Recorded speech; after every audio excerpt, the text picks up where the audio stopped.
too late. My time has come. Send shivers down. Fly me to the moon and let me play among the stars.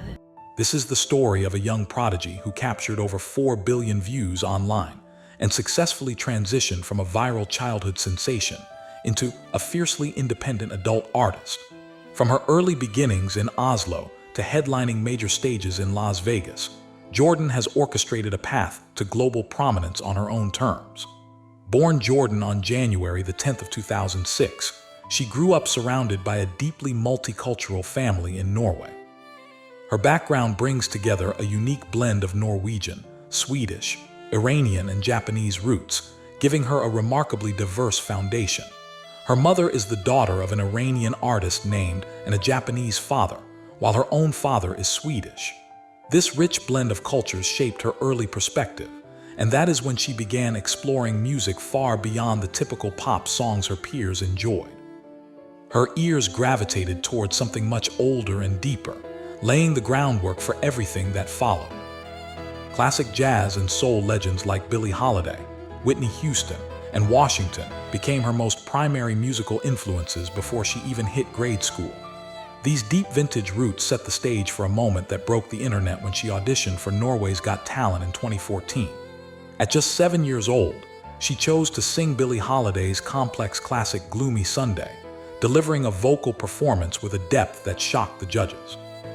Audiences quickly noticed her distinct visual signature, and the reason was quite touching. She always performs completely barefoot, refusing to wear shoes on stage as a direct homage to a young shoeless girl she befriended while traveling. Touched by that brief encounter, the young singer handed the girl her own shoes, promising to perform barefoot to honor her memory. What nobody expected was just how far this barefoot jazz-loving 7-year-old would go in a competition dominated by adults and older teenagers. Victory arrived later that same year when the 8-year-old talent secured the entire Norway's Got Talent championship with her rendition of George's Summertime. The momentum accelerated instantly, leading to an invitation to perform at the prestigious Nobel Peace Prize ceremony before 2014 even ended. Behind the scenes, she dedicated herself to becoming a true polymath by attending both the Oslo School and the Oslo School of Music and Performing Arts. Her vocal cords were only part of the equation, as she trained intensively as a multi-instrumentalist to master the piano, violin, guitar, and flute. She spent her free time painting, and quite incredibly, she holds the record as the youngest published author in the history of Norway after writing and illustrating a highly successful children's book. Her creative output seemed completely limitless, and this wide array of artistic skills helped her catch the attention of massive international brands and artists. The global music industry officially came knocking in 2016, when the late DJ personally selected her to provide vocals for a massive worldwide commercial. She covered the classic track Feeling Good for the campaign, broadcasting her voice across television screens globally. 2 years passed before she took the massive stage at the O2 Arena in London, serving as both an opening and closing act for legendary producer Quincy Jones during his 85th birthday celebration in 2018. Following that monumental London performance, she officially relocated her life and studies to Los Angeles, California. Moving to the United States meant she could pursue further schooling while positioning herself closer to the beating heart of the entertainment business.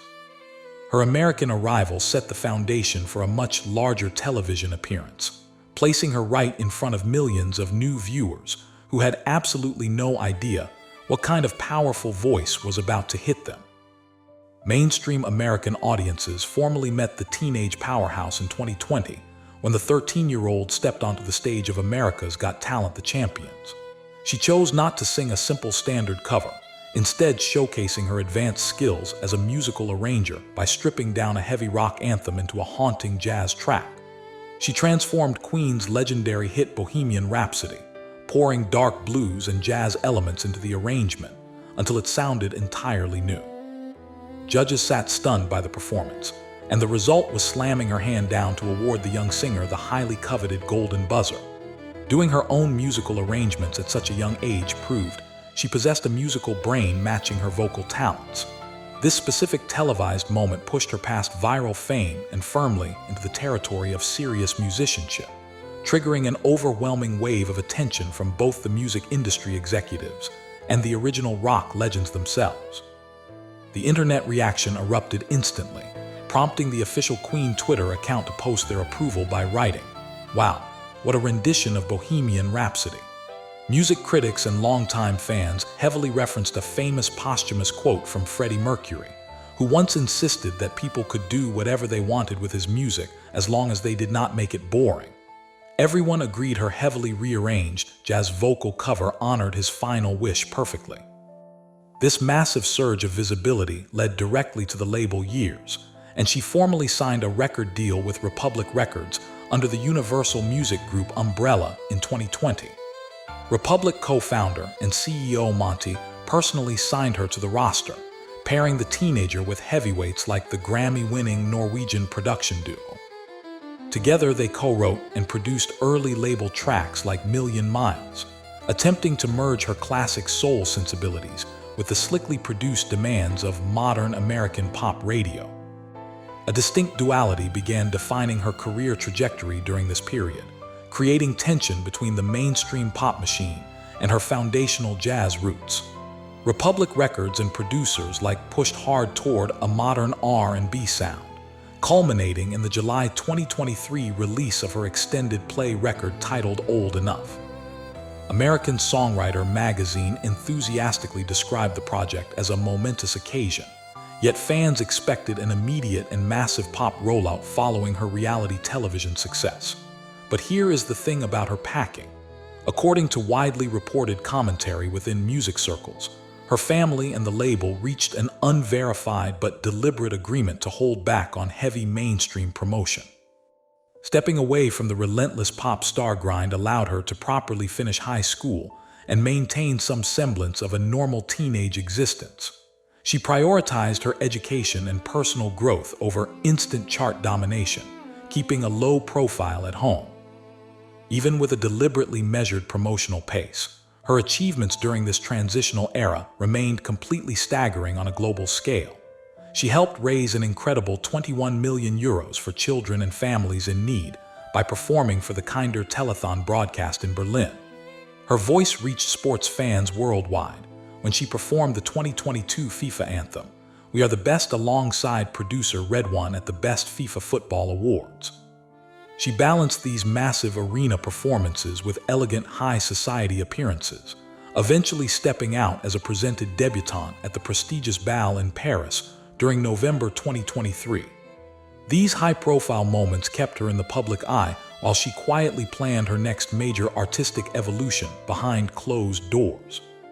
She realized that entering adulthood required making difficult choices about her sonic direction, prompting a massive shift away from the corporate machinery that had guided her teenage years.